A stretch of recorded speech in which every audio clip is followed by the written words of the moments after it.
मग तुम्हाला आवडतात का नाही कोबीचे पकोडे आणि त्याच्यासोबत मिळणारी ही शेजवान चटणी? चला आज शेजवान चटणी करूया। त्यासाठी इथं थोडा कोबी घेतला, अर्धी वाटी मोठा मोठा चिरून घेतला, नंतर मिक्सरच्या भांड्यामध्ये बारीक असा भरड वाटून घेतला।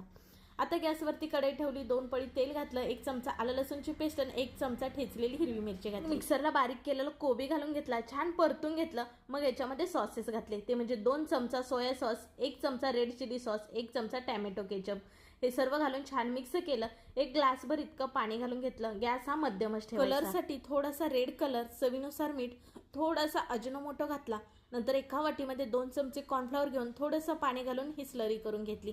आता स्लरी पाण्याला उकळी आल्यानंतरच आपल्याला घालून घ्यायची आहे। मिक्स करून घेतलेलं आहे।